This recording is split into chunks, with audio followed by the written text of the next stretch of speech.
喺今集開始之前，希望睇緊呢條片嘅朋友，你可以用1-2秒嘅時間嚟訂閱我哋嘅頻道，以作對我哋嘅支持。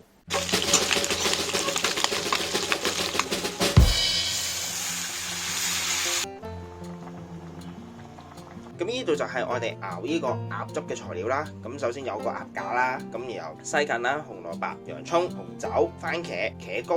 咁通常熬汁底嗰啲都係呢幾款材料噶啦，一樣照舊噶啦，全部都係要切粒噶啦。骨頭嗰啲咪全部斬碎，斬到佢細細嚿咁樣樣。咁我哋處理咗佢先啦。咁為咗個味更加濃呢，咁我哋今次會再加多少少鴨翼同埋鴨腳落去一齊煲嘅，等成個鴨汁嗰個味呢係更加濃郁嘅可以。咁一樣呢啲都係要斬碎佢噶啦。咁一堆就係我哋已經準備好嘅材料啦。咁落油啦，我哋又係再加牛油。咁牛油溶晒嘅時候呢，我哋就可以加我哋頭先所有嘅料啦。咁一樣要炒到佢焦焦地嘅，因為如果你唔夠焦呢，佢出唔到嚟噶，到最後隻色。咁所以我哋全程一定要用最大嘅火。咁樣個情況好似我咁樣樣嘅話，嗰啲肉太多呢，佢個底又炒得唔好嘅，因為佢而家係咁出緊水啊。咁我哋就要換一個大口徑平少少嘅煲，因為其實越大口徑呢，佢就越炒得多啊。咁啊，其實對你個湯係有幫助嘅。咁而家我哋就先換翻個煲先，我哋落晒所有液體啊，炒起翻晒所有精華之後呢，我哋就換翻落去頭先嗰個湯煲嗰度，咁就可以噶啦。咁就唔使驚話，呢度可能冇咗啲 flavour 啊，可能 lost 咗。咁其實有少少都冇所謂嘅，因為我哋始終今次我哋肉係比較多啊，骨同埋比較多，咁所以其實個味咧一樣係可以好足嘅。咁要留意一樣嘢，我哋唔係要炒到金黃色，我哋唔係要炒出，我哋係要炒到焦，因為我哋要個湯係比較深色啊，即係叫 brown stock 嗰類嘅嘢嘅。咁我哋所以其實我哋要炒到佢係好深色，先至出得到呢一個 brown 嘅顏色嘅。咁而家見滾啦，開始。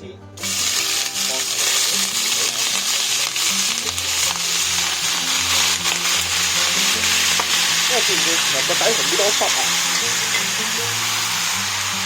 因為個火唔夠猛咧，佢就變咗出水啊！咁所以我哋一定要大口徑嘅煲，薄身最好，等所有水分揮發走晒，剩低嘅就係肉嘅精華嚟㗎啦。見唔見而家個底其實好多水啊？所以我哋一定要全程開慢火。你一用細火少少咧，佢又會變咗鴨湯㗎啦。我哋唔係要嗰個效果，我哋一定要去焦而家。咁而家個底嗰度咧有啲肉碎啊、皮啊、脂肪嗰啲咧，佢黐住咗底嘅。咁其實我哋要盡量刮一刮，因為其實如果咁樣樣隔絕咗咧，佢煎嘅效果啊。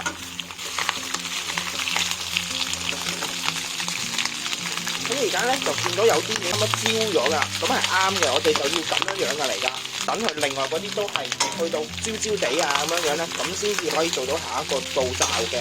咁如果你屋企咧個焗爐夠大咧，你可以用焗爐去燒嘅。咁你開到最高溫上下火，然後擺落焗爐度焗到佢乾晒脆晒咧，咁就得㗎啦。咁但係我屋企個焗爐冇咁大啊，咁所以唯有要自己煎啊。咁冇焗爐嘅朋友亦都可以跟我呢個方法咯，自己煎。而家就差唔多啦。咁如果仲有少少嗰啲咧，就可以唔使理佢嘅，只要大部分變咗色咧就可以㗎啦。跟住落洋葱。咁洋葱咧煮到佢變咗黃色、深黃色先至得嘅。紅蘿蔔西芹，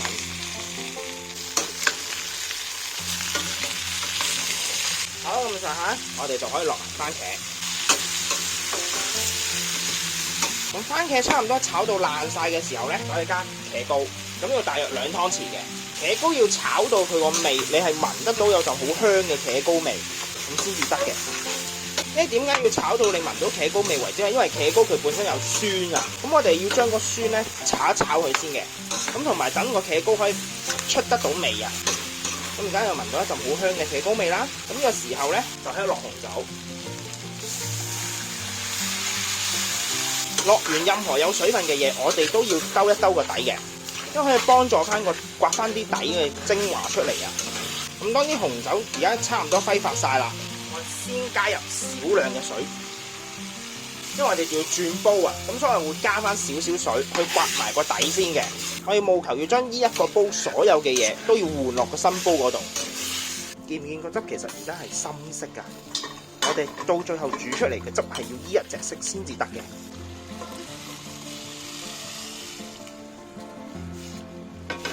咁加水嘅話呢，我自己就會冚過晒所有材料，然後約莫高多1/3，因為我哋煮汁呢，我哋要去長時間㗎，唔係話好短時間啊，所以俾多少少水佢都冇所謂嘅，因為始終佢到最後會揮發㗎啲水係。咁你揮發嘅時候呢，佢越嚟越少咧。如果一開始啲水唔夠呢，好容易會燶啊。咁如果你去到呢個步驟燶呢，咁你就會呢個功虧一簣㗎啦。